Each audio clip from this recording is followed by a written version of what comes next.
Las clases de los viernes han sido un fracaso, porque tenemos 18 personas, 17 personas.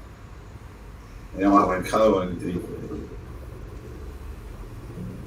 Bueno, puede pasar. No sé el martes cuántos fueron, se va. Y calcula 26, 27 más o menos.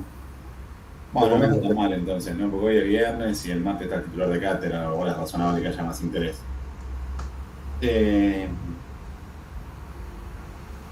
todos modos, bueno, por supuesto es momento de hacer ajustes, que queda poco. Así que vamos a tratar de hacer un poco la clase distinta para que sea más dinámica y que esto que otro. También yo estoy un poco cansado, hoy especialmente, porque los últimos 3 días fueron las jornadas de la Asociación Argentina de Historia Económica. Y a mí me tocó, bueno, coordinar una mesa, exponer y también, digamos, participar de jornadas en general. Mientras que eso tiene la virtualidad de malo, ¿no? Que seguramente a ustedes en el trabajo les debe estar pasando de distintas maneras. Hasta este año, claro, uno se iba al Congreso y suspendía su vida 3 días y se dedicaba a congresear, ¿no? Ahora, mientras uno participa del Congreso, la vida transcurre, uno no suspende sus clases, que esto que lo otro. Y entonces, claro, digamos, todo se hace más pesado, ¿no? Así que han sido días muy pesados. Lo cierto es que un poco por el cansancio y otro poco para cambiar un poco la dinámica, vamos a tratar con Sebastián hoy de que la clase sea un poco más interactiva, tanto dialogando con ustedes como el hecho de que en algunos momentos el protagonismo, la voz, la tendré yo y en otros la tendrá Sebas. Por lo menos escuchan el tono de voz distinto. Bueno, Seba, ¿arrancó el 73 o arrancó el 76? ¿Hasta dónde llegaron? No, eso llegamos ya, digamos, hasta el golpe y por ahí nos conviene arrancar de las filminas 6 y 7, que son, digamos, la podemos explicar brevemente y directamente mandarnos para la dictadura. Bueno, entonces voy a hacer lo que vos decís, pero ligeramente distinto. Voy a hacer un repaso muy rápido Dale. del periodo anterior, por la duda que haya alguien que no haya participado en la clase o que necesite refrescar. Bueno, chicos, ustedes saben, la Argentina tuvo... ¿Me escuchan bien, no? Sí, dale. La Argentina en la segunda mitad del siglo XX, para decirlo metafóricamente, fue un quilombo. Claro que como siempre no hay que ser excesivamente provinciano. Utilizamos la expresión quilombo en algún sentido graciosamente, pero en otro sentido también un poco etnográficamente, ¿no? Hace unos años unos sociólogos y unos antropólogos publicaron un artículo sobre la crisis del 2001 y que su título era Genealogía de un quilombo. Y es verdad que muchas veces las expresiones que en principio tienen un origen un poco más, uno diría, coloquial, condensan mejor expresiones que lo que el lenguaje más formal expresa, ¿no? Porque en Argentina el quilombo significa muchas cosas. Incluye desorden, incluye inestabilidad, incluye conflicto, incluye disputa, incluye tensión, incluye, digamos, algo que necesita ser resuelto pero que no tiene solución fácil. Y en ese sentido, digamos, la Argentina en la segunda mitad del siglo XX, pero ahora estoy pensando sobre todo 55, 73, 76, tuvo algo de todo eso para sus protagonistas políticos, sobre todo. Casualmente y por vía de la fuerza, porque no es un tema, digamos, sobre el que yo conozca especialmente, ahora he avanzado un poco más, pero previamente no era así. Me encuentro corrigiendo un artículo que escribí con un compañero, con un colega de facultad, sobre el plan Kliber-Bacena. Entonces, entre las cosas que salía rápidamente era la idea de que había una percepción entre los actores económicos del periodo respecto de que de alguna manera la Argentina se encontraba estancada. ¿No? que el crecimiento económico no era el suficiente, que los ciclos de stop and go le daban un marco de inestabilidad a la economía que dificultaba la posibilidad de hacer, digamos, negocio felizmente para los empresarios y promover el desarrollo para los policy makers, mientras que al mismo tiempo existía cierta percepción de que el régimen institucional que se había creado luego del derrocamiento violento del peronismo finalmente no encontraba avisos nunca de legitimidad y no podía satisfacer a los actores involucrados.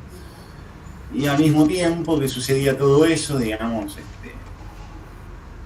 los distintos actores sociales, los distintos agrupamientos sociales, no quiero usar la expresión clase en un sentido exclusivamente marxista ahora, sino en un sentido un poco más general, no tuvieron capacidad de imponer un programa propio, económico, político, social, mientras al mismo tiempo tuvieron siempre la posibilidad de vetar los programas contrarios. No había, digamos, una alianza que pudiera imponerse, pero al mismo tiempo todas las alianzas tenían capacidad para frenar el juego del adversario. Esa Argentina, digamos, del quilombo, al mismo tiempo tenía dos particularidades. Una, el peronismo estaba proscripto y era el principal actor, digamos, del juego de las simpatías políticas en Argentina. Y la otra, la economía con sus ciclos, incluso con sus etapas recesivas, creció. En líneas generales uno puede entender que la economía argentina pudo dar respuestas a las crisis que había planteado y a los desafíos que habían planteado la crisis de 1930 y la ICI, digamos, aún con cierto nivel de agotamiento en términos de dinámica industrial liviana, había dado respuesta. Sin embargo, la percepción de los actores a finales de los 70 es que esto, digamos, no era así. La economía argentina se encontraba estancada y que era necesario desarrollar políticas, digamos, mucho más agresivas para lograr que la Argentina creciera industrialmente, para lograr algo parecido al desarrollo. ¿Por qué digo algo parecido al desarrollo? Porque, bueno, dentro de esa categoría de desarrollo, los actores del periodo metían distintas perspectivas, los analistas luego metieron otras, pero lo que estaba claro, digamos, era la idea de modernizar, de crecer, de industrializar. Todo eso existía. Y esta es una Argentina que va a cambiar en 1976. Por supuesto que va a cambiar, digamos, hay un golpe muy duro que es el Rodrigazo, como me comenta Sebastián, ustedes ya vieron, pero del 76 en adelante uno ya no podría identificar, digamos, un consenso en torno a la necesidad de provocar el desarrollo. Y mucho menos la idea de que ese desarrollo tiene algo que ver necesariamente, porque este es otro tema, digamos, que sea necesaria la perspectiva, con el crecimiento industrial. De hecho, digamos, en el curso de Asunción de Martínez de Oz, sobre economía, de la dictadura, se sostiene algo así como, bueno, parte del problema es que a partir de 1930 la Argentina dejó de insertarse en el comercio internacional a partir de sus ventajas comparativas. Y eso, digamos, dio lugar a desarrollo de una economía ineficiente y de un sector público más ineficiente aún, con un talón de Aquiles que era subsidiar una dinámica económica que no tenía, digámoslo así brutalmente, un posible destino satisfactorio porque no tenía que ver con la dotación de recursos que la Argentina, con la que la Argentina había sido bendecida. De manera que vamos a asistir a partir del 76 a otro orden de problemas, otro tipo de política económica. Al mismo tiempo, en 1976 reconoce, hereda, digamos, una parte importante de la dinámica de la economía de la sociedad argentina del 55 en adelante, y es que la democracia no era un valor.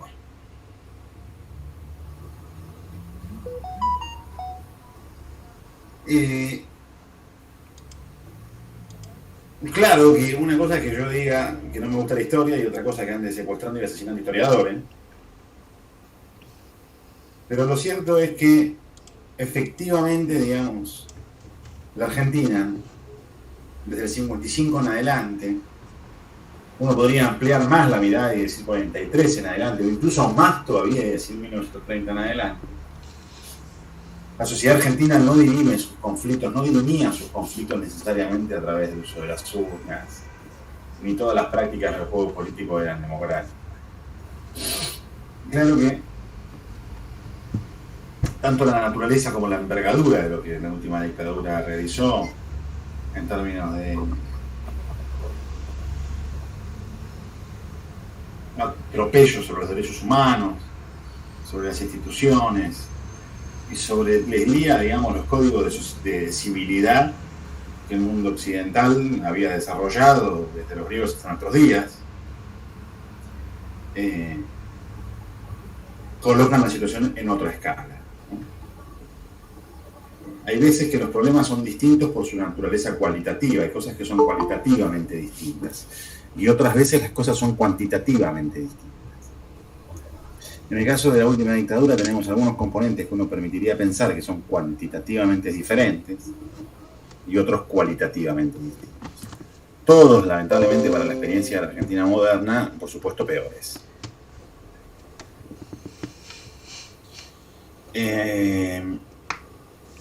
¿Qué piensa uno en estos casos, ¿no? Es decir, bueno, ¿cuál es el contexto del golpe? ¿Cómo se entiende que soy un golpe de Estado? Y eso no quiere decir, por supuesto, nada de lo que vamos a decir, que ninguna de las características previas de la sociedad argentina, por supuesto, digamos, hacen necesario que sea un golpe. Por supuesto que los problemas siempre se arreglan con la democracia.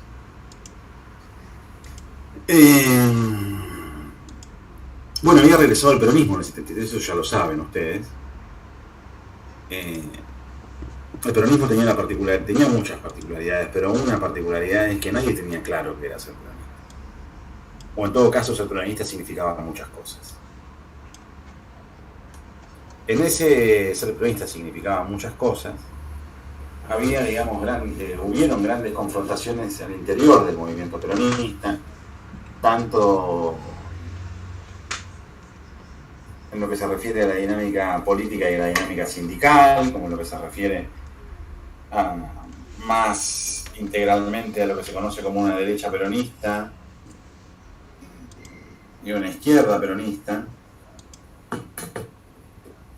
que también tiene un corte con los jóvenes y con lo que se conocía como la burocracia sindical, que había dado lugar a esto que habíamos conversado ya en otras circunstancias, que fue la primavera camporista, ¿no? 49 días de gobierno de Cámpora, con la idea de Cámpora al gobierno, pero no al poder, de finalmente, digamos, el conflicto entre la derecha y la izquierda peronista y la participación de la AAA y los comienzos de, digamos, el terrorismo de Estado.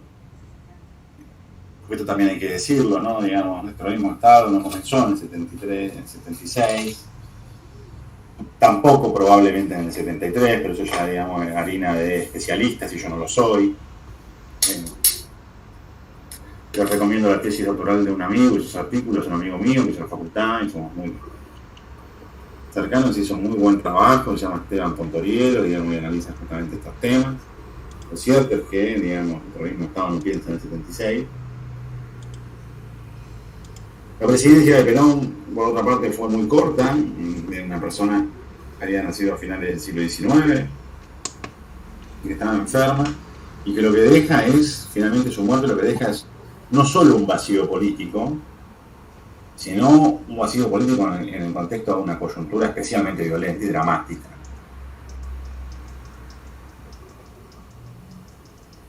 De María Isabel Martínez de Perón, o María Estela Martínez de Perón, perdón, más conocida como Isabelita, poco que no sea trágico se puede decir.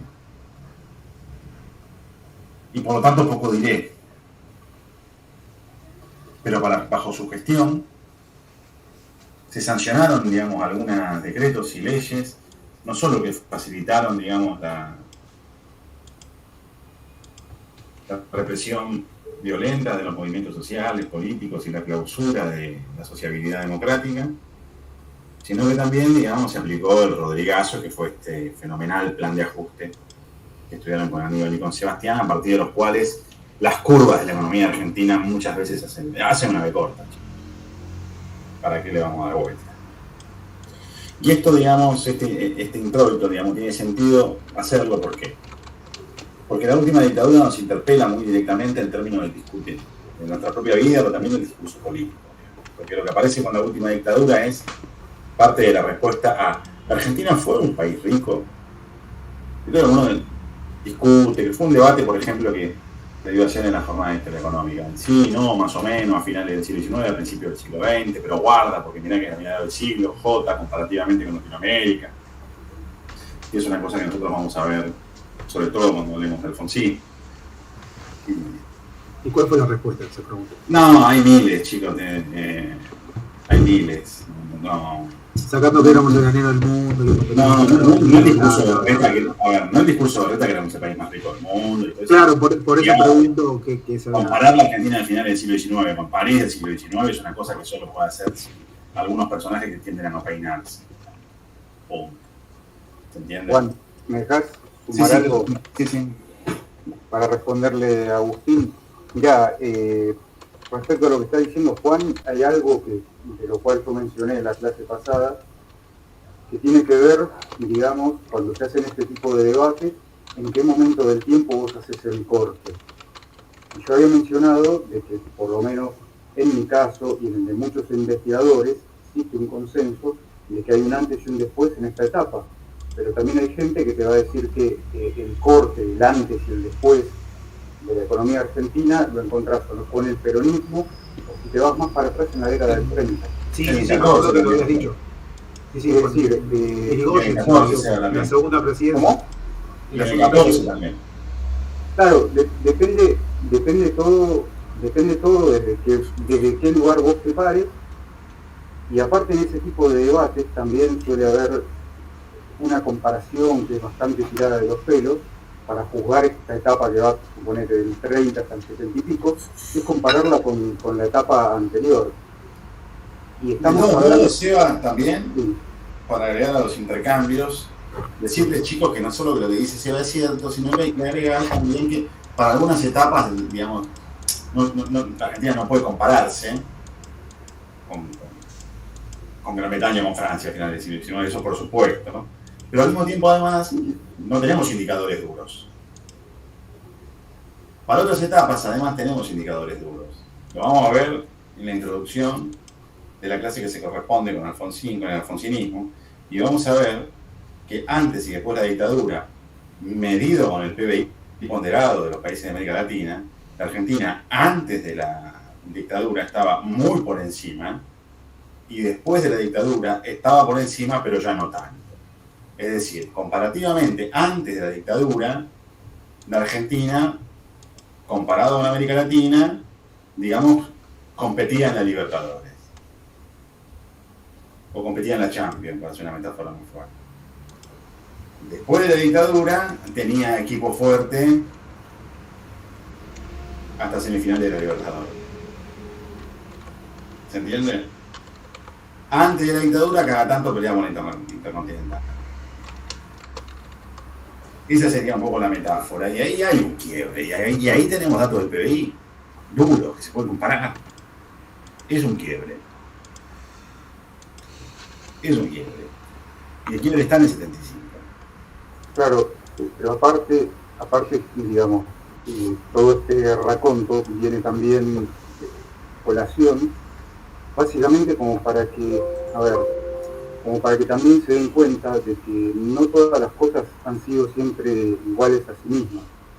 Nosotros tenemos, el argentino por idiosincrasia, tenemos esa tendencia de simplificar procesos que han sido muy complejos en unas pocas líneas que sean fáciles de entender. Y la verdad que si, digamos, sacando el tema de la violencia política, que digamos era muy marcado ya en los años 70, en términos sociales y económicos, la Argentina de los años 70 era otra cosa. Yo sé que por ahí suena un poco antipático respecto a otros países de América Latina, pero cuando vos en otros países de América Latina veías cosas que eran el pan de cada día, acá eso no pasaba. Acá había otras problemáticas, por supuesto. No, está bien, Seba, pero más allá de las antipatías, que es verdad que hay que tener cuidado, medios por los índices como PBI, alfabetización. Claro. Claro, aparte hay otra cosa. Si uno toma, como decía Juan, ya sea el PBI o por ejemplo, mira, cuento brevemente una anécdota. Hay un historiador que lo tuve como profesor que se llama Gabriel Medio, un tipo muy conocido en el ambiente, que él una vez leí una entrevista que decía que había nacido en el año 73, cuando la cifra de pobreza era del 4%, y tenías grupos guerrilleros, por ejemplo, y una juventud muy movilizada que quería hacer la revolución social con un 4% de gente que estaba debajo de la línea de la pobreza. Cuando el tipo cumplió casi 30 años, allá por el 2002, 2003, la cifra de pobreza era del 57%. Con lo cual, si bien ahí ya nos estamos metiendo en la etapa democrática, por supuesto, pero digamos, eso amerita hacernos preguntas, o sea, ¿qué pasó en el medio para que en menos de 3 décadas un país que era una cosa se haya convertido en otra? Básicamente eso es lo que creo que estamos tratando de graficar de alguna manera. Y efectivamente la dictadura es un quiebre, y yo creo que tenía estos cuidados, porque por supuesto que esto es una universidad, que por supuesto lo que privilegia es el discurso académico, pero el discurso académico está interpelado por otros. Y nosotros sabemos, todos ustedes, Sebastián y yo, que hay fracciones políticas que montan buena parte de su discurso sobre la idea de que, bueno, la dictadura destruyó todo y a partir de ahí todo fue muy difícil. Nosotros, digamos, queremos tener cuidado y por supuesto no queremos invitar que voten a nadie, pero el hecho de que no queramos participar de los debates políticos no debería cerrarnos el paso a decir, bueno, efectivamente la dictadura fue un quiebre. ¿Se entiende? Porque ahí seríamos deshonestos con la profesión y con los datos, con el ejercicio de la profesión. La dictadura es un quiebre, fue un quiebre. Bueno, después, como dijo Sebastián, pasaron 20 años más, 30 años más, pero el quiebre es ese. Bueno, el golpe de Estado, digamos, digamos, el ejercicio de la toma del poder no fue especialmente violenta, digamos. Y fue cívico-militar, chicos. No fueron 4 militares que salieron de un cuartel con una escopeta al decir, ahora somos nosotros, sino que existía cierto consenso, digamos, y en muchos medios de comunicación circulaban esos consensos y en muchas asociaciones gremiales, empresariales, de otro tipo también, existían simpatías con la idea de que los militares tomen de vuelta el poder, que acá quiero tener cuidado con los procesos históricos, ¿no? En el sentido de que, bueno, la Argentina para 1976 había tenido ya varios golpes de Estado, y yo, digamos, no sé si todos los tipos que decían en el 76, che, bueno, basta, esta situación no nos puede más, que vengan los militares, pongan orden, estaban imaginando que iba a haber, digamos, y volumen de desaparecidos, ¿se entiende? Y ni siquiera que iba a haber desaparecido, ¿se entiende? También hay que tener cuidado de no ser anacrónico, ¿no? Eso no quiere decir, por supuesto, que uno apruebe, ni mucho menos, digamos, completamente reprobable cualquier ejercicio ilegítimo de la autoridad, antidemocrático. Pero bueno, también nuestro ejercicio tiene que ver con la comprensión social. Como ustedes saben, digamos, el gobierno estuvo inicialmente a cargo de Videla. Como dijo, bueno, Sebastián me indica que comencemos de Rodrigazo, así que vamos a comenzar un poco antes. No, espera, perdón, me equivoqué, la de abajo, la 7. No, Rodrigazo lo vimos. Perdón, yo puedo hacer una pregunta. Yo no he entendido mucho lo que el Rodrigazo en sí, cómo fue, me cuesta un poco entenderlo. Lo que leí del libro fue básicamente que había una redistribución hacia el ingreso a favor del sector exportador y que se devaluaba un 100%. Y ahí me quedé, después no fui entendiendo mucho más de lo que pasó. Mirá, no sé, Seba, si querés decir algo. No, a ver. Déjame que diga yo primero, dije así para no cerrar la posibilidad de que dialoguemos. Sí, dale. Primero que nada, digamos, Rodríguez son una serie de medidas que toma un ministro que se llama Rodrigo de apellido. Es lo primero. Lo segundo, es la vez número no sé cuánto que se aplica un plan de estabilización. Y es un plan que tiene, digamos, un tinte muy claro, y es la idea de que hay que hacer ajustes de carácter recesivos, sobre todo sobre la política monetaria, sobre la política fiscal y sobre la política de ingresos, que va a tener, perdón la redundancia, efectos recesivos, es decir, va a contraer la demanda, va a provocar una transferencia de ingresos hacia el sector exportador, y que eso provocará un equilibrio de la balanza de pagos, que pari passu provocará, digamos, una estabilización general de las variables macroeconómicas. ¿Qué hace en concreto este buen hombre? Una devaluación del 100%. Es decir, bueno, mirá, como hubo inflación, la moneda está atrasada, listo, devaluamos. Una devaluación fenomenal, que es acompañada, por otra parte, por un aumento equivalente de las tarifas de los servicios públicos. Luego imagínate que, bueno, y de las naftas de 180%, pero del salario del 20%. Pero del salario del 20%. De manera que a vos te quitaron, a los asalariados, eso le significó un impacto regresivo de en torno al 80% de su capacidad salarial. ¿Cuál era el objetivo? Disciplinar la puja distributiva, equilibrar las cuentas externas, fundamentalmente la balanza de pagos y las fiscales. Eso se suponía, grosso modo, lo que dije recién, lo cual se traducía idealmente en que se mejoraban las condiciones estructurales, de manera que entonces habría inversión y la economía estaría en equilibrio y por lo tanto, digamos, no habría inflación, que era, digamos, vuelvo a repetir, no la enfermedad, sino el síntoma de los problemas de la economía argentina. Podemos hacer la metáfora de la fiebre y entonces la fiebre está.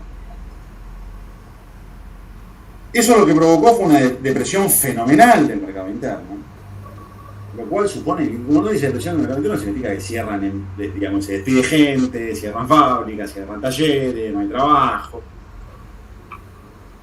Que por otra parte, digamos, no cumplió con el objetivo de cualquier devaluador, ¿no? ¿Cuál es el objetivo de cualquier devaluador? Que yo devalúo, pero que no se traslada a precio. Bueno, se trasladó a precio, con lo cual, en términos nominales, se agudizó aún más el problema, lo cual provocó, digo, que había la necesidad de emitir más,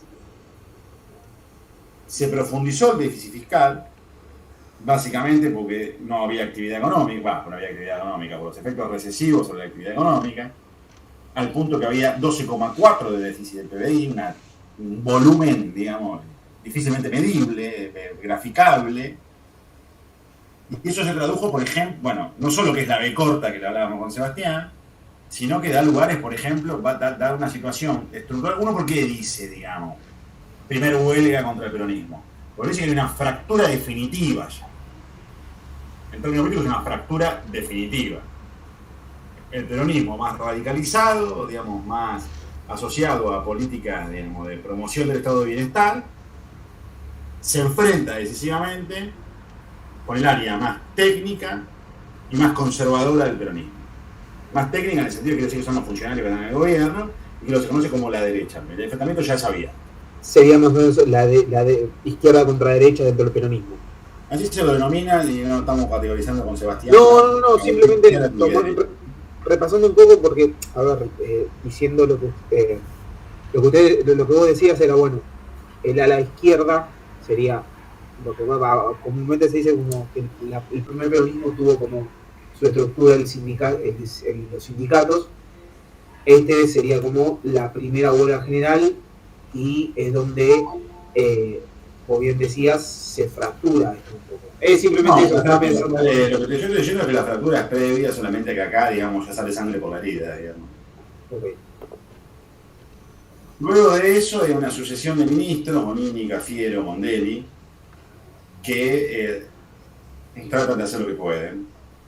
Y lo que pueden es muy poco, porque el contexto social y económico no les permite casi nada, al punto tal que Mondelli termina diciendo, mira, yo no tengo plan, sino medidas, digamos, no sabemos qué hacer.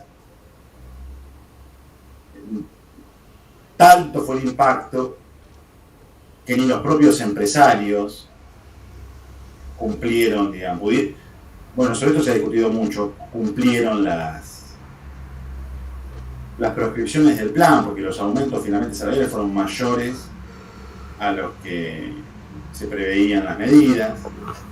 Y esto es interpretado en el doble sentido, en el sentido que algunos empresarios jugaban en contra de Isabel, en el sentido de que dar aumentos salariales provocaría, digamos, seguir recalentando la economía e ir en contra del plan recesivo, lo cual, digamos, podría ser desestabilizante en la medida que la inflación es un síntoma a partir del cual se evaluaba que ese gobierno no podía funcionar. Otras perspectivas decían, mira, no, son empresarios ligados al mercado interno que tienen que sobrevivir, que le van a prender fuego a la fábrica y que por lo tanto tienen que dar aumento del salario. La situación es insostenible. Tan insostenible es que nadie finalmente tiene voluntad de sostener a Isabel, y eso abre la coyuntura para el golpe de Estado. ¿Se entiende? Ni la lucha armada, ni la poca fe democrática se inauguran en 1976. Eso también tiene que estar claro. Al punto tal que algunas interpretaciones, yo no soy especialista, así que lo voy a decir con cuidado, algunas interpretaciones sostienen de hecho que los movimientos armados no tenían ya ninguna capacidad seria, si es que alguna vez la tuvieron, para 1976. Habían perdido ya incluso, digamos, Formosa para Montoneros había sido en el 75, el ERP ya también estaba desarticulado. Y eso, digamos, abriría la puerta a la idea de que no es necesariamente, digamos, el disciplinamiento de la lucha armada lo que...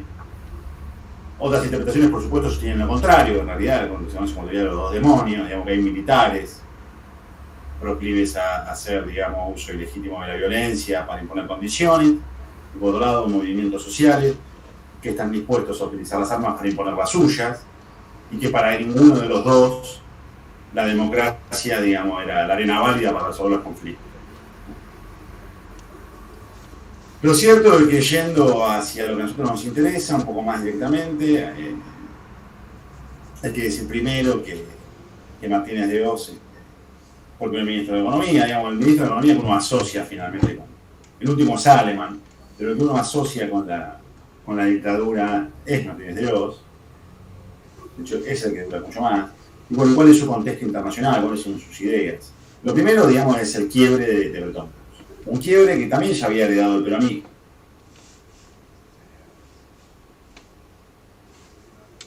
No, pero que para el 70 ha dado el patrón oro por parte de Estados Unidos, por lo tanto su salida de los acuerdos de Bretton Woods, como efecto de la estanflación de los 60 y coyunturalmente también de la guerra de Vietnam, proceso que se había agudizado con la crisis del petróleo.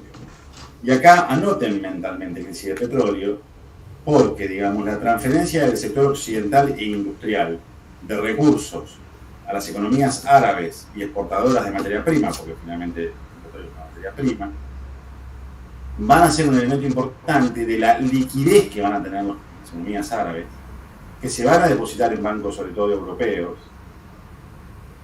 que van a estar ávidas de entregar créditos. Créditos que en economías como la Argentina, que venían, digamos, con cierto nivel de agotamiento del proceso de industrialización sustitutiva, van a ser más que bienvenidos.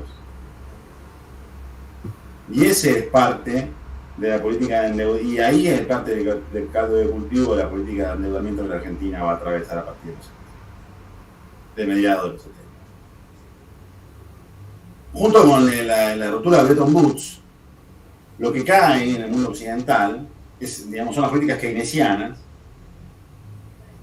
que suponen grosso modo la existencia de un estado de bienestar, de la aplicación de políticas anticíclicas y de la utilización del déficit fiscal y la inversión pública como elementos dinamizadores del mercado interno para sostener el pleno empleo. Eso es lo que entra en crisis, no solo en Argentina. De hecho, digamos, en América Latina, la experiencia más singular de eso es la de los académicos de Chicago, los Chicago Boys, haciendo políticas en China, políticas pro mercado, en el sentido de desarticular la intervención del Estado que se había articulado desde la Segunda Guerra Mundial en adelante. El Estado keynesiano, el Estado fordista, el Estado de bienestar, con la salida de Bretton Woods, con la crisis del petróleo y con la derrota de las políticas, la derrota académica de los keynesianos, derrota académica no porque teóricamente no tenía razón, no estamos discutiendo quién tenía razón, sino porque van perdiendo posiciones de poder dentro del ámbito académico. Los intelectuales de inspiración keynesiana, detrás, digamos, de las personas que promovían las políticas monetaristas, entre las cuales, por ejemplo, aparecía Friedman, van a converger en políticas, digamos, que intentan desarticular la intervención del Estado y que le van a dar, digamos, la idea de equilibrio monetario un lugar más central. Junto con la idea de equilibrio monetario, o parte de esa idea, lo que incluye es que el equilibrio interno, en buena medida, es resultado del equilibrio externo. Esto quiere decir que no debería haber ni una política fiscal, pero sobre todo mucho menos monetaria, que desacople la evolución de la balanza de pagos de la cantidad de emisión. Es decir, la idea de que en sí misma la emisión monetaria puede ser un elemento dinamizador es radicalmente rechazada. Y por el contrario, digamos, de una perspectiva que defiende la teoría cuantitativa del dinero, que supone que el dinero es una mercancía como cualquier otra y que por lo tanto su valor se resuelve en función de la relación entre oferta y demanda, y que por lo tanto un exceso de emisión, o sea, de demanda, haría que las cosas medidas en moneda valgan más. Y eso es parte del problema inflacionario. Y ese es el corazón del problema inflacionario, de esta perspectiva. Por otra parte, la derrota de los estados keynesianos, o de las políticas keynesianas, perdón, repito, de las políticas, no de los estados, de las políticas keynesianas, tenían que ver con que a finales de los 60 el mundo había conocido la estanflación y cierto nivel de desempleo. Una cosa es lo que la teoría económica dice y otra cosa es lo que la política pragmática hace. Los estados de bienestar, digamos, que aplicaban políticas que nosotros entendemos como keynesianas, se definen como keynesianas, incluían una idea de carácter muy pragmático, que era que determinado nivel de inflación no solo era tolerable, sino que en la medida que la economía creciera, si yo tengo una inflación de 4 puntos, pero la economía crece 5, no solo tendremos un problema, sino que eventualmente hasta incluso era deseable. Porque esa demanda podía ser dinamizadora de cierto nivel de crecimiento. En ese sentido, el déficit no era necesariamente un problema, sino un arma. ¿Cuántos puntos de inflación son tolerables? Bueno, infinidad de discusiones. Lo cierto es que mientras haya una inflación menor que el crecimiento, o una inflación al menos con crecimiento, los policymakers pragmáticos keynesianos podían tolerar la inflación. Y nosotros hay una novedad. A finales de los 60 hay una novedad en el mundo. Y es que hay inflación sin crecimiento. Esta inflación. Ese fue un problema que escapó de la capacidad explicativa de estos sujetos, de estos policymakers, y abrió lugar a nuevas interpretaciones, a la consolidación de nuevas interpretaciones en la arena de la toma de decisiones políticas. ¿Hasta acá estamos todos de acuerdo? Es decir, que a principios de los 70, probablemente como resultado de la recesión del sector industrial occidental y del avance, digamos, de otras prácticas industriales, de otras organizaciones empresariales, otras formas de organizar el empleo, inclusive otras formas de empresa, piensen en el toyotismo, piensen en el avance progresivamente de la economía, ya no de la economía japonesa, sino también de la economía coreana, es decir, de lo que progresivamente luego conoceremos como los tigres asiáticos, digamos, también que la etapa posterior, va a ser entrar en crisis un modelo de acumulación occidental que había funcionado entre el 45 y la crisis. Eso entra en crisis. Y no solo en Argentina. ¿Hasta acá estamos de acuerdo? ¿Te va? Sí. Podés saltar a la 9, porque ya lo explicaste, lo del enfoque monetario. Vamos, Martín. ¿Por qué no leerlo, por lo menos? Así por lo menos lo reforzamos. No, básicamente que lo que tiene que quedar en claro es que en esta época se empieza, se da lo que hoy comúnmente se llama como batalla cultural, donde el keynesianismo empieza a perder posiciones frente a aquellas que se denominan monetaristas o que algunos puedan llamar neoliberales, que hay que, para mi gusto, ser cuidadosos, sobre todo con el término neoliberal, y básicamente significaba que había que equilibrar la oferta y la demanda de dinero en relación con las cuentas externas. Y básicamente el cuestionamiento que había de fondo, o sea, la lógica de fondo, era un cuestionamiento hacia el Estado, ya sea fundamentalmente en su formato Estado empresario, pero también el Estado benefactor, para hacer políticas públicas. Y básicamente lo que se va a intentar hacer es ir corriendo al Estado de la lógica de hacer políticas públicas y volver a recuperar el lugar que anteriormente había tenido el mercado. Básicamente es eso. De hecho, también hay algunas teorías que sostienen que en los años 70, cuando los sectores dominantes de los principales países del mundo se dan cuenta que el comunismo soviético ya no era un peligro, que por ende podría no tener consecuencias tan importantes sobre los movimientos obreros, que eso llevó a ir recuperando las posiciones que habían tenido que ceder con los movimientos obreros en la posguerra. Que de hecho algo de eso vamos a ver en el caso argentino, cuando veamos, por ejemplo, qué va a pasar con la industria, que no sé si Juan concordará, pero creo que no se explica solamente por una cuestión económica, pero bueno, son distintas posiciones, desde luego. Seba, te dejo la otra filmina, si no te quedas con la sensación de que... Sí, dale. No, bueno, entonces ahora, ya directamente nos metemos en el tema de la dictadura militar. El primer ministro de Economía que tuvo la dictadura fue Alfredo Martínez de Oz. El diagnóstico, ya algo Juan adelantó, el tema de que, había un Estado que era excesivamente grande, ineficiente. Lo que se buscaba era restablecer los mecanismos de mercado en cuanto a la asignación de recursos. ¿Podés parar ahí, Seba? Sí.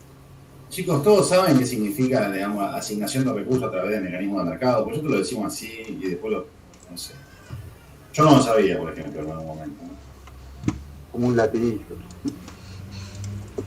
Digan sí, no, más o menos. Si lo saben, díganlo, chao, y si no, podemos parar un poco.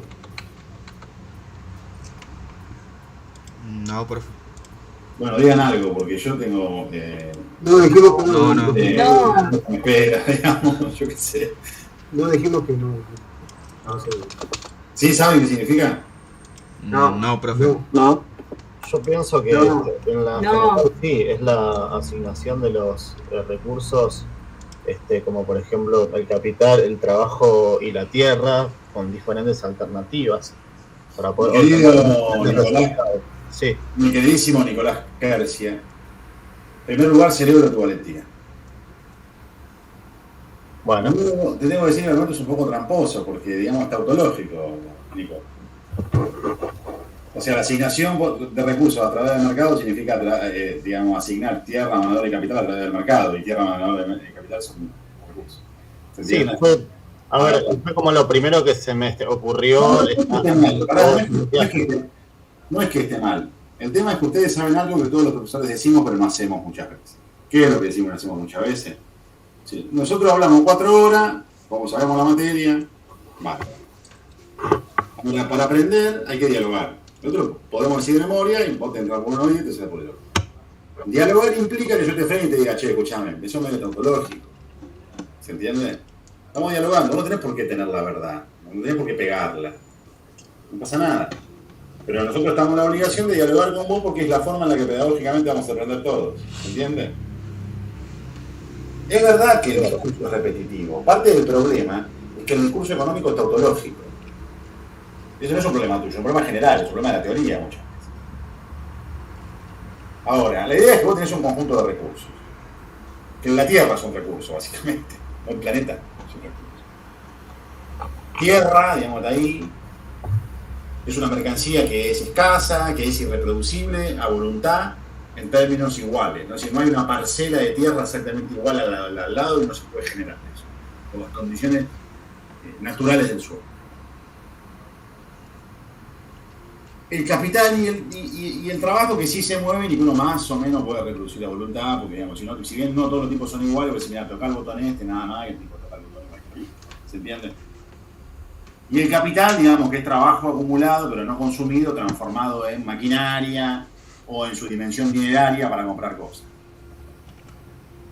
Vos tenés una dotación de recursos, vos tenés, yo qué sé, 3 hectáreas de tierra, 4 tipos, un tractor y 50 pesos.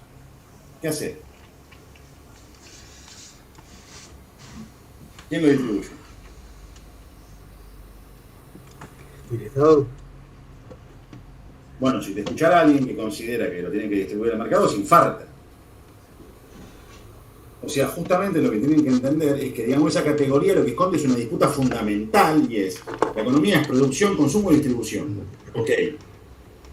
Eso, ¿quién lo controla? Olvídense ahora de la palabra control en el sentido diccionario, digamos. ¿Quién manda ahí? ¿Cuáles son las reglas que mandan ahí? Hay un acuerdo de demanda. Hay un acuerdo de tipo social, que le podemos decir forma estatal, forma con lo que ustedes quieran, digamos. Pero los hombres se sientan, charlan y resuelven qué hacer con eso, en función de unos intereses, digamos, grupales, del conjunto. O nosotros tenemos una naturaleza humana que nos indicaría más o menos espontáneamente qué hacer sin conversar unos con otros. Y eso que más o menos espontáneamente nos sale es acumular mercancías, y la acumulación de mercancías se traduce en más acumulación de mercancías, que permite producir más cosas útiles y necesarias para la vida. Por lo tanto, digamos, esa pulsión egoísta, aunque fuera egoísta, a la larga finalmente provoca que seamos más felices, porque tenemos más bienes y más servicios para repartir. Y entonces, como nosotros somos una manga de hedonistas, somos más felices, porque además hacemos ejercicio de nuestra libertad, porque no conversamos con nadie. Del otro lado, la idea, no, pará, porque a lo mejor de fulanito de tal necesita esto, el otro lo otro, y si nos ponemos de acuerdo y coordinamos, ahora capaz que perdemos 1, pero en el futuro ganamos 3, no sé, cualquier ordenamiento que a ustedes les parezca. Esa mirada tan tonta, simple y absurda, que en efecto lo que está en parte en discusión, muchas veces le ponemos el gran nombre de, el Estado interviene en el mercado y dice, no, mire, hasta acá usted se puede quedar con esto, hasta acá no, si tiene tanto le vamos a pagar un impuesto y se lo vamos a dar a fulano que le falta. O no se mete y entonces, mira, acá no importa acumular mercancía y, bueno, hay que competir y, bueno, y al final ese proceso, bueno, es importante también, digamos, teóricamente, el que defiende esa teoría no dice que tiene que haber pobres, digamos, le dice, mira, a largo plazo eso lo que va a hacer es que seamos todos felices. ¿Se entiende? Sí, quizás yo lo dije muy abarcativo, ¿no? Toda la cuestión esta, pero también hay muchas diferencias con respecto a, por ejemplo, si se hace de forma pública, me parece, o de forma privada, esa asignación de recursos, o actos financieros. ¿Se entiende? El asunto, Nico, es que vos tenés que entender que el discurso que escuchás en la facultad y que lees, es cierto, los recursos no son infinitos. Hay una cantidad de seres humanos y el planeta Tierra se termina. Bárbaro. ¿Qué hacemos con eso? La torta tiene 8 porciones. ¿Cómo la repartimos? Claro. ¿Se entiende? ¿Quién interviene en la repartija? Y bueno, al fin y al cabo es política. Por supuesto, y no está para nada mal, digamos. La idea de que la economía sucede en una especie de éter que no tiene relación con la sociedad, digamos, es el principio más abstracto y más radicalmente falso de la teoría económica. La economía tiene que ver con los seres humanos, chicos, y vivimos en sociedad. Punto. Ahora, ¿entienden lo que significa una perspectiva que dice, mirá, que el mercado asigne los recursos, que otra perspectiva que diga, no, che, vamos a ponernos de acuerdo. Después vemos los acuerdos, hubo cosas malas, no estoy evaluando eso, ¿se entiende? No sé, tenemos 100 pesos, ¿qué hacemos? ¿Ponemos una fábrica de zapatillas porque nos faltan zapatillas? O bueno, digamos, esos 100 pesos que teníamos de impuestos y yo qué sé. Mirá, vamos a hacer una ruta para seguir exportando eso que nos pongan a 100 pesos y zapatillas compraremos, yo qué sé, no sé. ¿Se entiende? Está claro. Sí. ¿Se va? Sí, bueno, con el tema del mercado, eso que nosotros llamamos mercado en abstracto, digamos, hay seres humanos atrás, o sea, hay tipos que son los que manejan esto, desde ya. Después otra parte del diagnóstico, que yo no sé si les va a sonar, pero apuntaba a que Argentina tenía que abrirse al mundo, había que volver a comerciar, y fundamentalmente a través de el que se consideraba que era el sector más eficiente, que era el sector agropecuario. Por eso se puede decir de que en esta etapa hay un retorno. ¿Podés parar ahí, Seba, y explicar por qué apertura del mundo y por qué la eficiencia? ¿Qué quiere decir? Sí, perfecto. Básicamente ustedes piensen que estamos en una economía, fundamentalmente esto empieza en los 30 y se va consolidando en los años 40, una economía que le daba primacía al mercado interno a través de la industria sustitutiva. De hecho, si ustedes si tuviéramos alguna cifra como para observar de la inserción del comercio al comercio de Argentina desde los años 30 hasta los años 70, la inserción comercial va retrocediendo. Se consideraba que, digamos, sobre todo esto era algo que, por ejemplo, Perón lo sostenía, de que el futuro del país estaba en consolidar el mercado interno, y por ende la economía argentina era básicamente, tenía una tendencia a ser una economía cerrada y con un fuerte intervencionismo del Estado, en donde se le daba primacía a la industria. ¿Por qué? Sí. ¿Por qué intervencionismo, chicos? ¿Por qué apertura al mundo? Porque vos, para poder tener esa fábrica de lo que vos quieras, que es más cara que la de Berlín, Nueva York o Londres, tenés que cobrar impuestos y tenés que desarrollar políticas nacionales que la protejan. ¿Se entiende?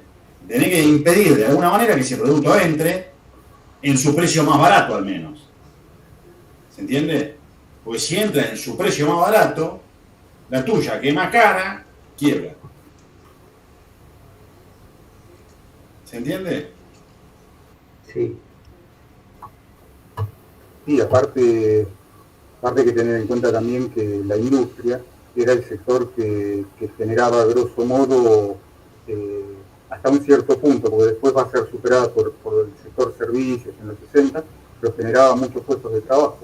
Entonces, no, bueno, pero eso también hay que decirlo, o sea, claro, por supuesto que parte de acá no hay tontos, claro, chicos. Por supuesto que parte del debate, escuchame una cosa, primero, la relación de intercambio, ¿no? Digamos, si uno siempre, digamos, va con el que no se queda con el valor agregado, al final pierde, pero segundo, digamos, el agro es, en términos comparativos, mucho menos intensivo en utilización de mano de obra, por lo tanto, algo parecido de ocupación plena requiere la existencia de industria. Por supuesto.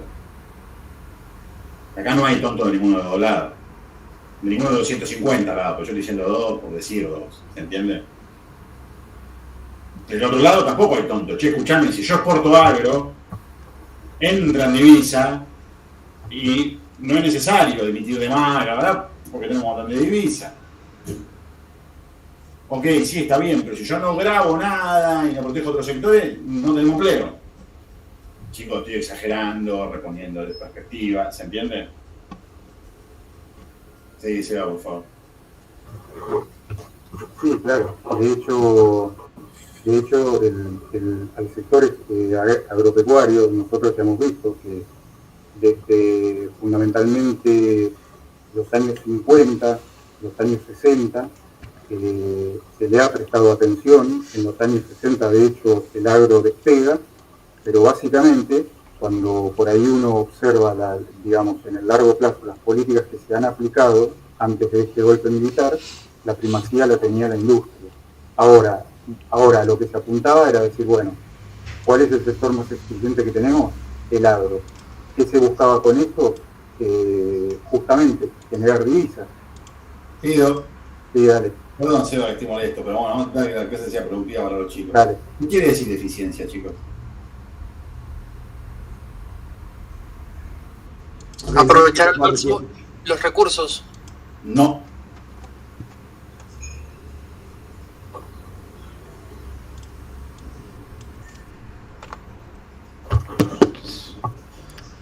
¿Qué quiere decir eficiencia? Es poder hacer una función correctamente. No, Capacidad de producir divisas. más o menos, pero no.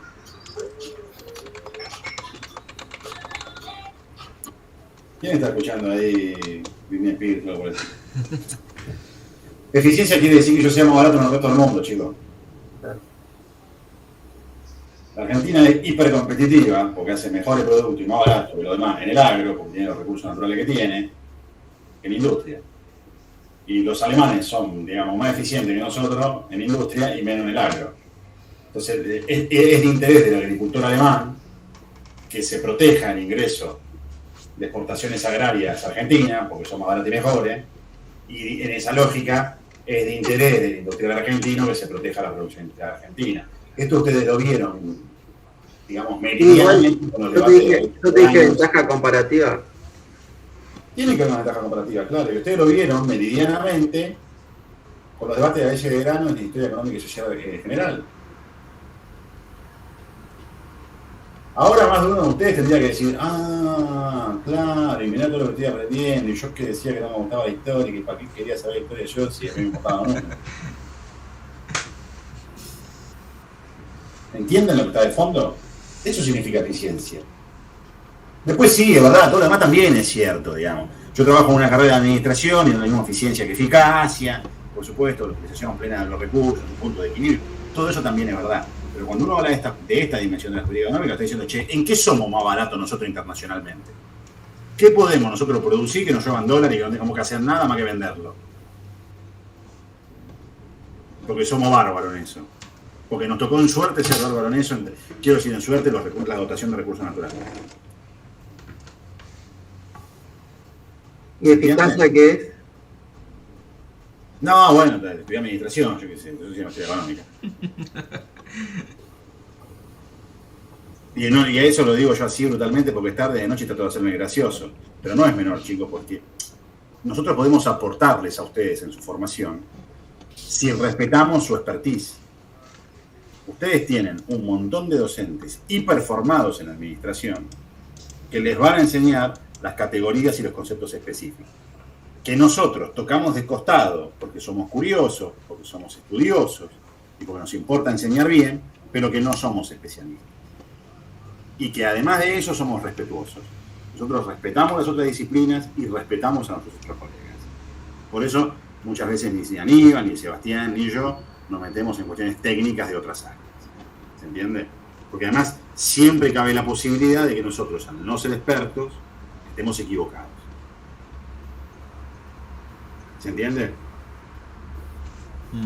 Ahora, cuando hablamos acá de eficiencia, es esto de, bueno, che, digamos, la verdad que el trigo argentino, lo ponga como lo ponga, es más barato que los demás. Nosotros lo podemos ir a cualquier, digamos, vamos a Bélgica y le reventamos el mercado por baratura y por calidad. Sin política de promoción a las exportaciones, ni régimen de drawback, ni crédito especial.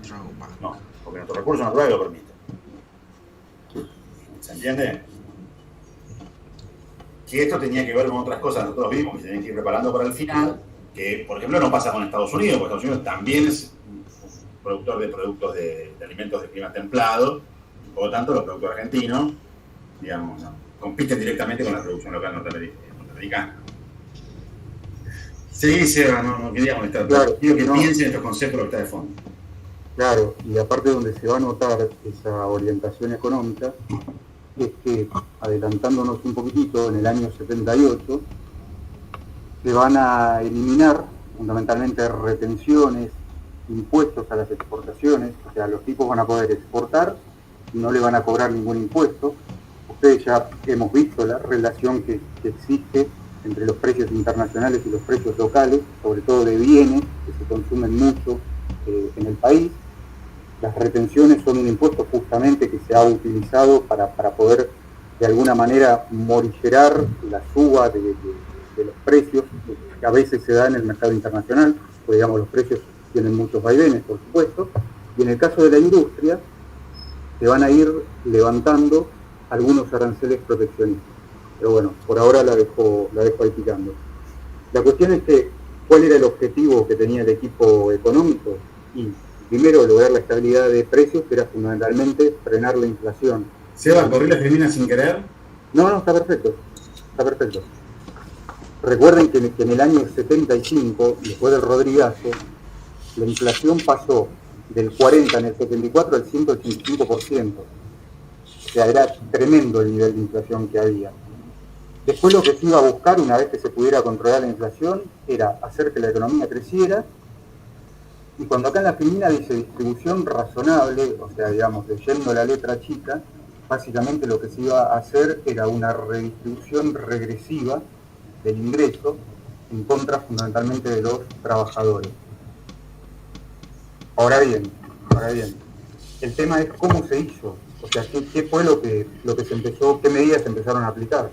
Bueno, las medidas económicas que se van a aplicar van a ser gradualistas, es decir, que se van a ir aplicando como de a poco. ¿Por qué? Porque hacía un año atrás se había producido el Rodrigazo y era muy difícil, más allá de que estamos en un contexto de dictadura militar, que por ahí los tipos podrían haberlo hecho en un contexto autoritario, pero hacer una mega devaluación que se había hecho con el Rodrigazo era bastante complicado. Entonces, ¿qué se hace? Primero, liberar precios. O sea, que los precios... Seba, ¿puedo decirles una cosa, chicos? Sí. Gente, es cortísima. Yo, digamos, quiero que entiendan la dimensión que generalmente, digamos, los planes recesivos que se aplicaron en Argentina no tuvieron por resultado, los planes de shock no tuvieron por resultado un descenso de la inflación. Claro. Y digamos que esto no es interpretación, son datos empíricos. ¿Listo, Seba? Sí, por supuesto. Lo que se va a hacer justamente es un plan antiinflacionario, es un plan que va a ser recesivo, porque va a deprimir la demanda, va a deprimir el consumo. Bueno, el tema es qué medidas se van a tomar. Bueno, la primera es liberar los precios, o sea que los bienes y servicios, los precios los ponga el mercado. Ese es el primer punto. El segundo punto es qué hacemos con el tipo de cambio, es decir, para que el tipo de cambio real no se nos atrase con una inflación que es cada vez más elevada y que eso en algún momento nos tenga que forzar a hacer una devaluación. Bueno, se va a aplicar lo que ya hemos visto, por ejemplo, en la época de Ilia, que es el crawling test, que es hacer mini devaluaciones del tipo de cambio nominal para que el tipo de cambio real no le pierda pisada a la inflación, es decir, que el precio del dólar no le pierda pisada a la inflación, y de esa manera no se genere un atraso cambiario que a futuro tenga que forzar una devaluación. Y, digamos, acá viene lo que sería la parte más recesiva para los trabajadores, que va a haber un congelamiento de salarios. Es decir, se liberan los precios, digamos, los mecanismos de mercado, ley de oferta y demanda, van a poner el precio de los bienes y servicios, hay una indexación del tipo de cambio y a su vez se congelan los salarios, que obviamente, insisto, estamos en un contexto de dictadura militar y también lo que se buscaba era definitivamente cortar con el tema de la puja distributiva, en un contexto autoritario, desde luego. ¿Qué consecuencias va a tener esto? Y va a haber una baja del salario real, es decir, que se va a deprimir el poder de compra de los trabajadores. Al deprimirse el poder de compra de los trabajadores, eso va a hacer que disminuya el consumo, disminuye la demanda, y por ende eso va a tener un impacto sobre la producción industrial. A su vez también se va a producir un superávit comercial, básicamente porque se va a, por lo menos creo que en este momento se va a empezar a importar menos y se va sobre todo también a intentar incentivar las exportaciones, y el déficit fiscal también se le va a poner un coto, básicamente porque el Estado va a gastar menos para incentivar el gasto público. O sea, estamos en un contexto en donde, digamos, se busca contraer la demanda interna. Espera. Pasaste al tema de... volver para atrás. Ahí está. En un primer momento pareciera que hubo con estas medidas un control aparente de la inflación, pero sin embargo, acá aparece una idea que figura ahí en las líneas, que es la de la inercia inflacionaria. Ustedes recuerden que estamos en un país que desde hacía por lo menos 3 décadas, o un poquito más, había problemas de inflación, digamos, y no era tan sencillo sobre todo domesticarla y ponerle, digamos, un freno de un día para el otro, sobre todo teniendo en cuenta que acá influyen mucho las expectativas de los agentes económicos respecto a futuro, si va a haber más o menos inflación. Igualmente sí, lo que hay que decir es que la inflación de ese año 76 va a ser del 140%, que es una bestialidad, es mucho, pero comparada con la del año 75, uno podría decir, bueno, estos tipos bajaron 45 puntos porcentuales, que no es poca cosa, pero la inflación seguía siendo muy alta. Como finalmente, a pesar de que se baja el gasto público, se deprime el consumo y por ende el mercado interno, pero la inflación seguía en alza, lo que van a intentar hacer los miembros del equipo económico es, por ejemplo, en este caso, hacer una tregua de precios, no. Se va a permitir, o se van a bajar los aranceles, mejor dicho, para que algunos sectores a los cuales se acusaba de que estaban llevando a cabo subas injustificadas de precios, los pongan a competir con productos extranjeros y de esa manera poder disciplinarlos y llevar a la baja algunos productos. ¿Tiene la mitad para disciplinar, chicos? No. La idea es que yo te protejo arancelariamente, te doy créditos subsidiados para que vos puedas funcionar y vos, en lugar de hacerte más eficiente, digamos, seguís con este comportamiento, digamos, que no invertís lo suficiente o no organizás tu producción de manera más eficiente y al final, digamos, te convertís en un agente de la inflación porque me cobras los productos carísimos. Y entonces al final yo tengo más problemas que antes de que te ayudaba. Entonces vamos a hacer una cosa. Te voy a dejar entrar el mismo producto internacional, no te voy a cobrar aranceles, o quebrás o te haces eficiente. Claro, es eso. Y después, digamos, como para cerrar con eso, como la inflación seguía en ascenso, así como en el año 76 se liberaron los precios, en el año 77 se impone una tregua de precios, que es algo así como una suerte de, no sé si utilizar el término control de precios, pero digamos que pasamos de una situación a otra, y eso se va a hacer durante unos meses. Es decir, si yo libero los precios para que sea la ley de oferta y demanda, la que diga cuánto tiene que valer tal o cual servicio, pero resulta que eso, lejos de ir frenando la inflación, en realidad la inflación sigue aumentando, bueno, listo. Hacemos una tregua de precios, que es un control, es una especie de control, y vemos qué pasa. Y después hay una segunda etapa en el plan económico que tiene que ver con la reforma financiera. Ustedes recuerden que en las décadas previas, sobre todo desde la reforma que se había hecho del Banco Central en el año 46, sin entrar por ahí mucho en detalle con los periodos, la economía argentina venía funcionando con tasas de interés reales que eran negativas, es decir, que solían estar por debajo del nivel de la inflación, lo cual por supuesto no era para nada un negocio. Piensen que si un banco que tiene como función principalmente sacar una ganancia entre los depósitos que recibe y el precio al que presta el dinero. Cuando presta el dinero está perdiendo, digamos que no es negocio. Entonces, lo que se hace como, digamos, en líneas generales con la reforma financiera es básicamente liberar las tasas de interés. Es decir, que sea el mercado el que le ponga precio a las tasas de interés, es decir, el precio al dinero que los bancos van a poder prestar. Y el objetivo, lo que se perseguía, era, entre otras cosas, lograr que la tasa de interés local llegara... ¿Cómo? Perdón. Chicos, la tasa de interés negativa, que como dice Sebastián, te cobro 5% de interés por la inflación es de 20 puntos, entonces me como todos los años, te comí 15. Al cabo de, vamos a poner 25, al cabo de 4 años, ya no estás pagando. Funcionaba porque le subsidiaba al Estado. Claro. Era el Estado el que perdía la plata. No es que los bancos privados, digamos, eran generosos o no hacían negocio. Justamente el negocio era especular contra los créditos públicos y sobre todo contra un nuevo crédito frente a la coyuntura de posible quiebre. Ese es el negocio. Lo que va a hacer, digamos, la reforma financiera, se va a tener que explicar mejor, son dos cosas, digamos, que uno puede discutir si el Banco Central tiene que ser un banco de desarrollo. Pero eso tiene sus lógicas.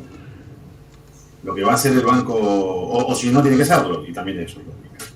La medida que va a tomar Martínez de Oz, digamos, tiene un nivel de inconsistencia muy importante en el sentido que van a pasar dos cosas.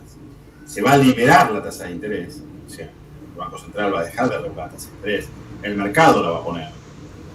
Entonces, si es negocio prestar el 100%, le prestan el 100%, y si es negocio prestar el 1%, le prestan el 1%. Pero voilà, el Banco Central sigue garantizando los depósitos. O sea, si sale mal, el que la paga es el Estado.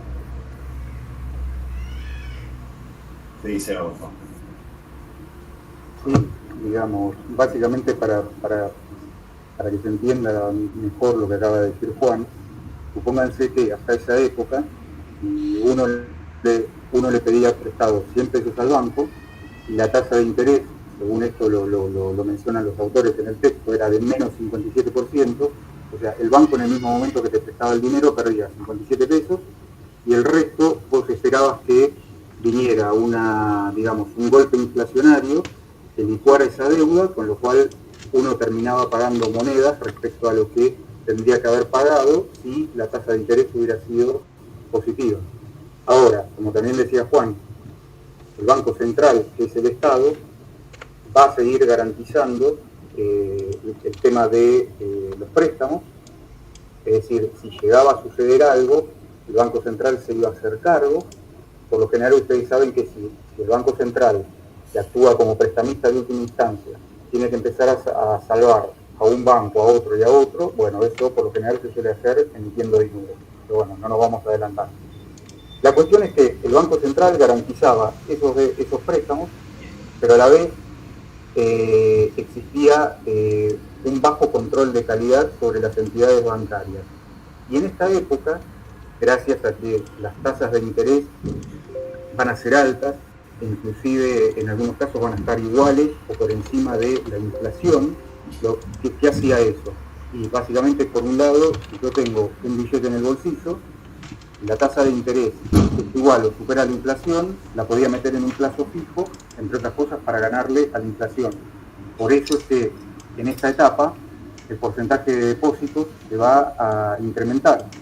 Ahora, ¿cuál es la contra? Y que como el banco ahora lo que busca es ganar dinero, se supone que si a mí me está prestando, si a mí me paga el 10% y tiene que prestar dinero por lo menos al 10%, lo cual hacía que fuera muy difícil, sobre todo para empresas que no tenían la espalda para poder bancarlo, tomar créditos en el mercado local. Todo esto lo que hace es que entre el 76 y el 80 las entidades bancarias, o sea, prestan como hongos, o sea, van a aparecer de la nada un montón de bancos, va a haber un auge especulativo muy importante Y lo curioso, lo llamativo de todo esto, es que también las tasas de interés que se van a pagar en el mercado argentino van a ser más altas que las que se van a pagar a nivel internacional. ¿Eso qué va a provocar? Y va a provocar que determinadas personas, ya sea consorcios de inversionistas y demás, pidan dinero prestado en el exterior en dólares para invertirlo en activos en pesos en Argentina que pagaban una tasa más alta, acumular un colchón de pesos y en algún momento cuando la economía empezaba a pedalear en el aire, sacar ese colchón de pesos, pasarlo a dólares, jugarlo al exterior. Eso se llama bicicleta financiera y fundamentalmente se va a financiar con endeudamiento externo. ¿Ah? Perdón, ¿puedo repetir otra de la bicicleta financiera? Dale, sí. No, que vos tenés un pero la versión corta, o sea, son 22 y 22 y nos faltan 4 filminas. Sí, básicamente, vos tenés un diferencial de tasas. Tenés un mercado local que paga, suponete, 10%, y un mercado internacional que a vos te cobra 2% por un préstamo. Entonces vos pedís un préstamo al 2%, invertís en Argentina. Sí. Vos afuera pedís en dólares. Claro. Venimos 100 dólares. La inflación es del 50, pero la tasa es del 100. ¿Estamos de acuerdo? Vos esos 100 dólares a un tipo de cambio de 1 a 2 lo convertís en 200 pesos. Lo ponés a la tasa de 100. Te dan 400 pesos. ¿Estamos? Pero como la inflación es de... ¿Cuánto dije, Seba? 50. Vos, en términos de dólares, te ganaste 0,25, digamos. Que me cuenta bien. Con esos 0,25 que ganaste de dólares, sin poner un mango más que depositarlo, vas a comprar más dólares. Y hace lo mismo. Y vas a comprar más dólares. Y hace lo mismo. Y hace lo mismo. Y hace lo mismo. En algún momento vas a saturar el mercado. ¿Se entiende? Ya no hay con qué pagarte. Porque vos siempre te podés llevar la guita en dólares. El truco es entrar los dólares, convertirlos en pesos y sacarlos. Entrar los dólares, convertirlos en pesos y sacarlos. Porque en algún momento la burbuja va a reventar y el día que revienta uno no va a poder pagar. ¿Cuándo va a reventar? Cuando todos se van. Cuando todos se van, vaya uno a saber Dios. Ahora, vaya uno a saber Dios, pero no crean que el teléfono se inventó la semana pasada y que los grandes inversores que mueven capital no salen a decir, che, ¿qué hacemos? Vamos a salir. ¿Se entiende? Es especulación contra el peso y la tasa diferencial, que dijo Sebastián. ¿Se entiende? Que funciona en la medida que la inversión sea de carácter financiero.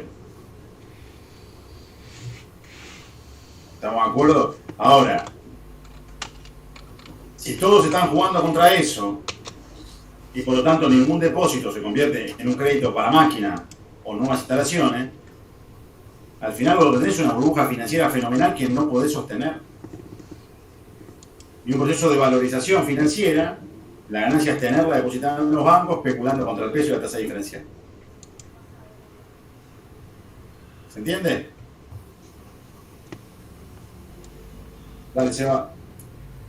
Sí, y aparte ten en cuenta también de que había empresas a nivel local que lo que hacían era justamente pedir un crédito y en vez de invertirlo en producción, lo invertían en mesas de dinero o en activos financieros justamente para especular, básicamente. Ahora, esto como todo, se genera una burbuja financiera que en algún momento, por algún hecho puntual, termina reventando, y eso va a ocurrir en el año 80, cuando quiebre el banco El BIR, que era el banco de intercambio regional, que era el banco de capitales privados más grande de Argentina, y por supuesto, eso fue una señal de alarma para el resto del sistema bancario. ¿Y qué sucede cuando pasa una cosa así? Y si vos ves que el banco de capital privado más grande quebró, vos vas a pensar que otros bancos que tienen menos espalda, les va a pasar lo mismo, entonces la gente se agolpa para ir a retirar el dinero, y ese dinero por lo general o lo usás para estoquearte con bienes o te pasás al dólar. El problema, chicos, es que el problema, Seba, chicos, perdón que te interrumpí, es que en ningún sistema, porque nosotros trabajamos en un sistema fraccionario, ¿no? Perdón, Juan, seguí un cachito vos, ahora vuelvo. El problema, chicos, es que nosotros trabajamos con un sistema fraccionario. En general, digamos, la banca internacional funciona así. ¿Qué quiere decir esto? Digamos, que los bancos están habilitados, hay un mecanismo de relación de dinero que tiene que ver con si se puede sostener o no la estabilidad con un tipo de cambio fijo, pero no vamos a entrar en eso. Los bancos tienen una capacidad prestable mayor que la de sus depósitos. Y eso se conoce como encaje bancario. ¿Se entiende? Digamos, si hay depósitos por 100 pesos y el encaje del 25, se puede prestar por 125. ¿Se entiende? Pero al mismo tiempo, digamos, los bancos reciben, digamos, dan un crédito. Los bancos reciben depósito y dan un crédito. Bueno, por esos créditos cobran plata y la vuelven a prestar. ¿Se entiende? Entonces, en general, la ley de encaje te dice cuánto es, puntualmente. Ningún banco está en condiciones de responder por todos sus depósitos al mismo tiempo. ¿Se entiende? De manera que si vamos todos juntos al banco a decir, denme nuestra plata, aunque sea el contexto más estable del mundo, los bancos quiebran. Por eso la confianza es tan importante, para que no vayamos a sacar la plata, aun cuando sabemos, por ley, que no la tienen. ¿Se entiende? ¿Me entienden todos, chicos? Digan sí, ¿no? Más o menos. Sí. Sí, profe, se entiende. Bueno, yo no leo, la verdad que leo muy poco. Vamos a abrir un poco, perdónenme. Bueno, hay una tercera etapa de la política cambiaria que tiene la idea de, digamos, que busca tener un ancla antiinflacionaria. Ahora voy a leer y hacer más rápido porque son 22, 28. La idea es que para reducir el ritmo de creación del dinero, se le permitió al Estado y a las empresas públicas financiarse en el mercado de crédito. Es decir, que las propias empresas públicas operen en el mercado abierto. En ese contexto, digamos, un enorme endeudamiento privado, pero también de las empresas públicas, pero entendiendo que las empresas públicas tienen forma de sociedad anónima también muchas, por eso en ese sentido digo privada. Más una alta inflación, la consecuencia lógica fue una restricción monetaria que iba muy por detrás de los aumentos de los precios, y eso finalmente desembocó también en una retracción productiva. Digamos que la política monetarista y el crawling peg, es decir, ir, digamos, llevando adelante devaluaciones programadas, porque encima, digamos, que también esto es importante, chicos, digamos. La diferencia entre la tablita y el crawling peg de IA, digamos, es que una cosa es que vos no sepas, una cosa es que yo cada tanto mueva el tipo de cambio, y vos como especulador no sepas cuándo yo lo voy a mover. De manera que quizás perdés. ¿Se entiende? Y otra cosa es que yo te avise, che, la semana que viene devalúo. ¿Se entiende?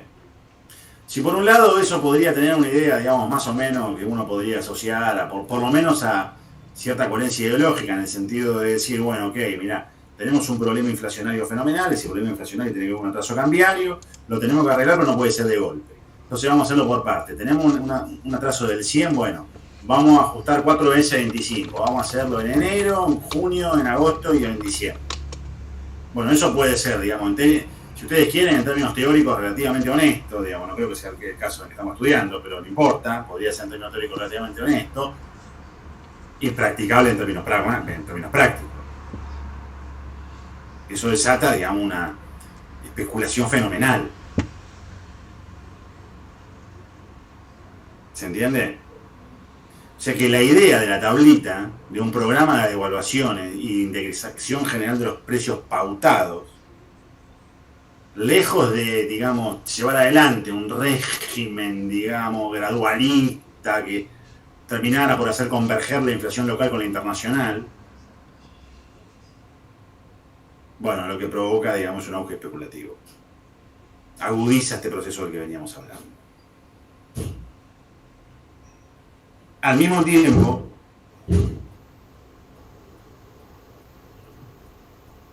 las proyecciones futuras tienen un problema. Y es que yo estoy imaginando escenarios futuros.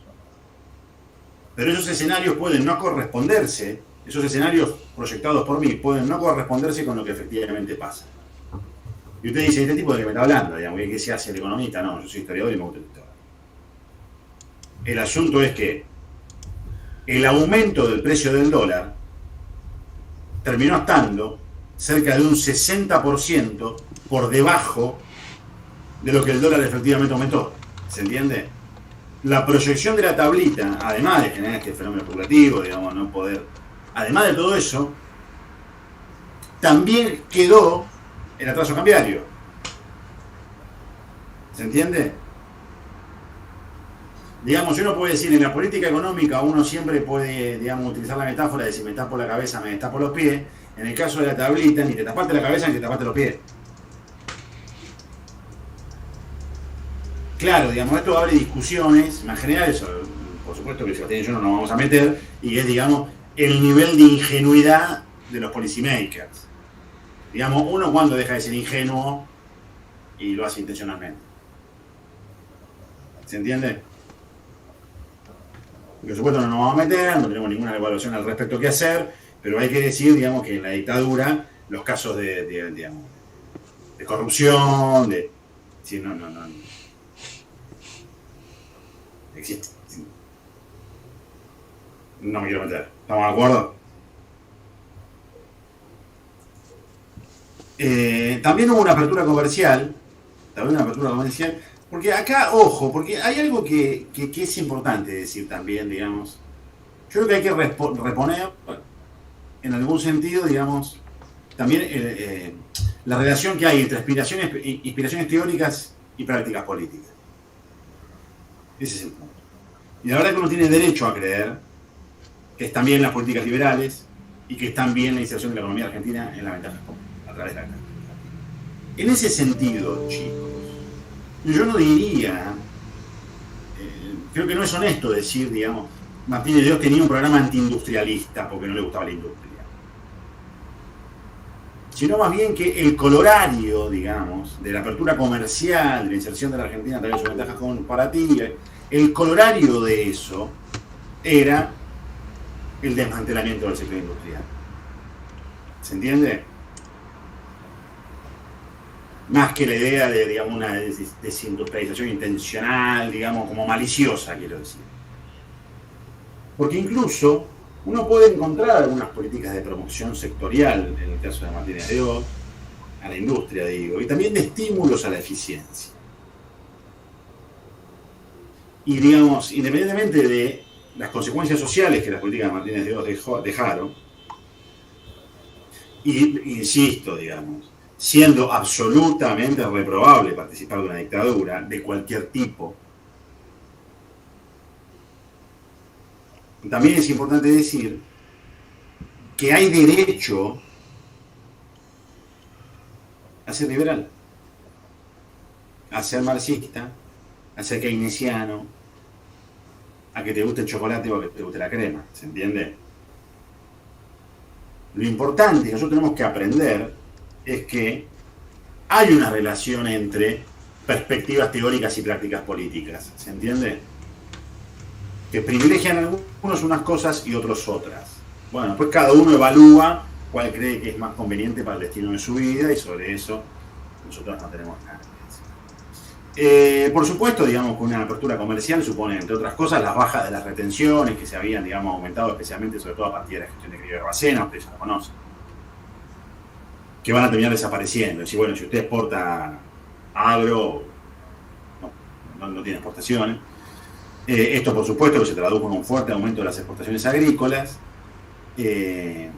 inclusive, digamos, con un enorme protagonismo de las importaciones soviéticas, a pesar de las inspiraciones teóricas de la última dictadura, digamos. La Unión Soviética fue uno de los principales socios comerciales en ese periodo, y también muy estimulada por problemas vinculados derivados de la Guerra Fría. En el caso de las importaciones bajaron los aranceles, lo cual, digamos, en principio tiene que ver con este disciplinamiento que decía Sebastián, pero básicamente con una apertura comercial que implica que también llegan productos terminados y que compiten con otras manufacturas locales. La tablita, de hecho, incluía también un cronograma de disminución arancelaria. Y, como les decía recién, digamos, La perspectiva de anticipar escenarios tiene el problema de que a lo mejor los escenarios que se anticipan no se parecen a los que efectivamente suceden, y como esto efectivamente aconteció con la tablita, una manera de solucionarlo ad hoc, es decir, ad hoc, ¿no? Y acabo de hacer una tautología. Casi que iba a decir la traducción latina de ad hoc, y tiene sentido, fue que se bajaron más los aranceles de los productos cuyo precio real estaba muy por debajo del anticipado de la tablita. De igual manera, hasta 1977 uno podría decir que existía en Argentina cierto nivel de protección arancelaria relativamente alto. La pregunta es ¿por qué una apertura gradualista desemboca en una oleada de importaciones, generando un desequilibrio comercial que finalmente, digamos, desarticuló el tejido industrial? Y hubieron varios motivos. El problema inflacionario que no se soluciona, el atraso cambiario,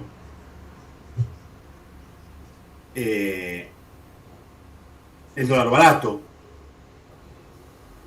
la apertura financiera, el proceso de valorización financiera, fueron haciendo progresivamente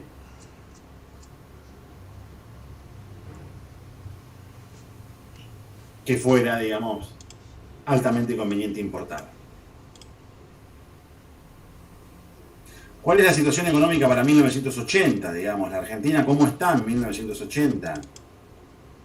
La tasa de inflación se mantiene cada vez más alta y, digamos, ya en diciembre estamos en números que empiezan a superar el 100. Al mismo tiempo, con un atraso cambiario que no se logra controlar. Al mismo tiempo, la Argentina se había encarecido en dólares.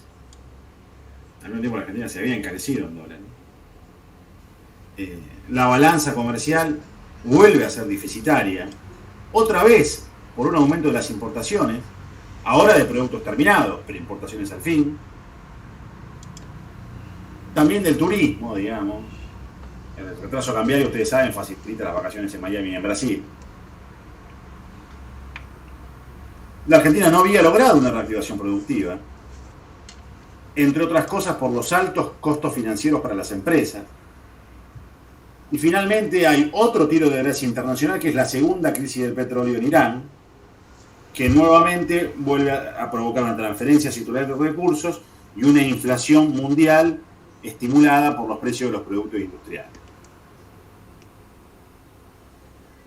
Eso nuevamente agudiza este proceso de endeudamiento con los petrodólares, que cada vez más es sobreendeudamiento. Esta es la etapa donde la Argentina se endeuda seriamente. Luego tendremos otro proceso de endeudamiento más inmediato, pero que está por fuera del programa de estudios. ¿De acá estamos de acuerdo? Sí.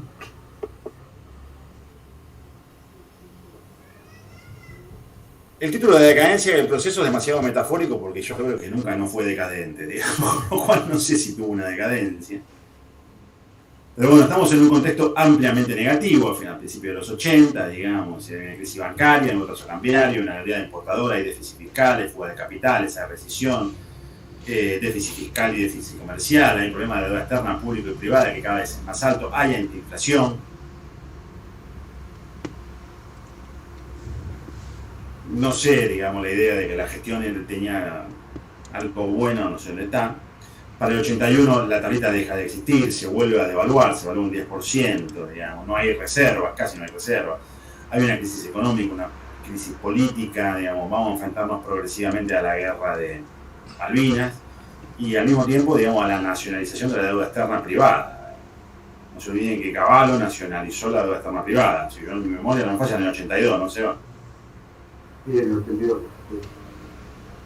Bueno, Lorenzo Sigó, nuevo ministro de Economía, abandona la tablita, hay cierto abandono de la apertura comercial, hay cierto abandono de las tasas de interés libres y intento de mayor regulación, hay cada vez más devaluaciones para intentar ajustar las variables macroeconómicas, de todas maneras esto falla, y finalmente el mercado cambiario se desdobla y otra vez tenemos, digamos, dólar negro, dólar paralelo.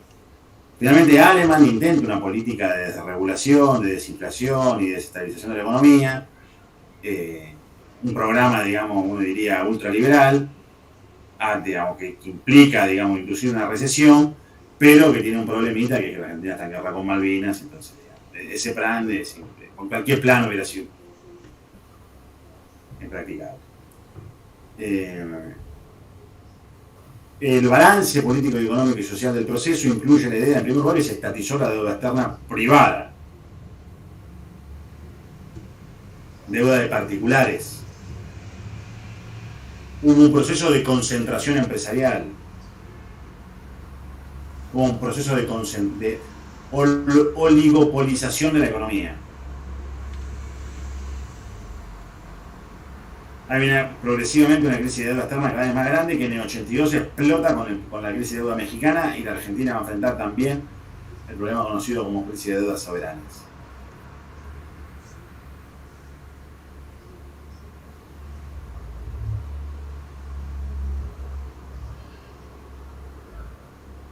La Argentina en los 70 se estancó y en el 80 tuvo recesión. Ya lo vamos a ver en la próxima unidad. Lo que me queda por decir, ¿qué balance se puede hacer de la dictadura?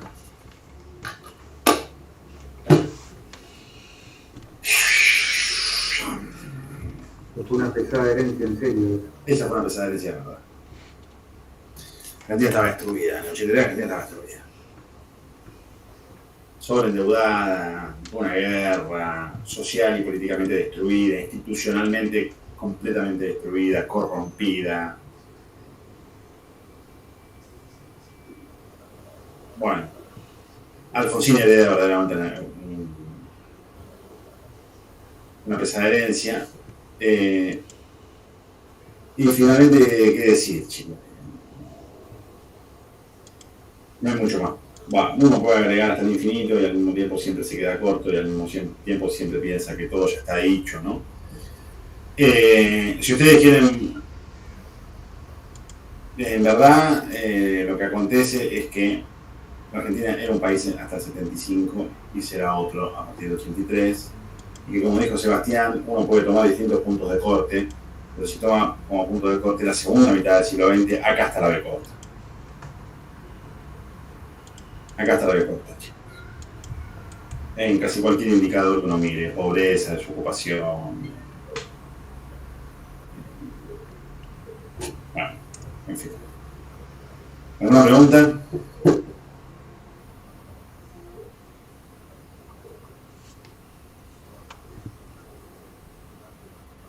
Bueno, yo tengo la esperanza de que la clase de hoy haya resultado un poco menos aburrida, porque digamos que iba alternando. Y también porque nos tuvimos más en conceptos que pueden ser claves, de manera que espero que sea una clase un poco más fructífera para el próximo parcial.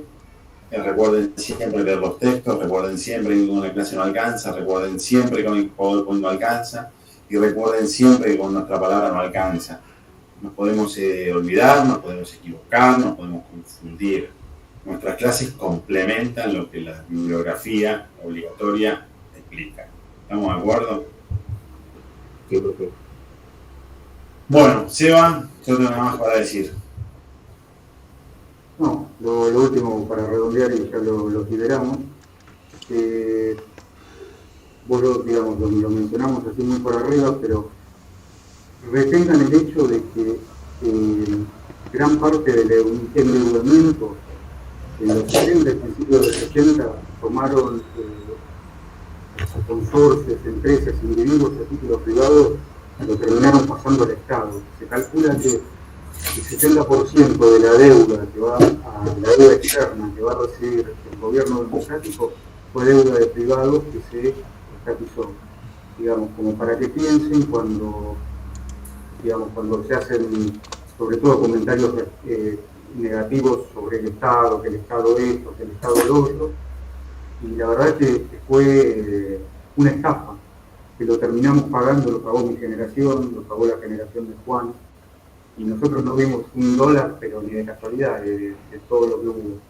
Entonces, reténganlo básicamente porque, digamos, el mercado es muy bueno cuando genera riqueza, pero, cuando eso sucede, aquellos que la generan no suelen tirar una moneda para abajo, pero les después cuando hay que afrontar pérdidas, digamos, que hacen una suerte de, en algunos casos, de socialismo al revés, porque las deudas se socializan. Así que simplemente eso les quería comentar y nada más por hoy.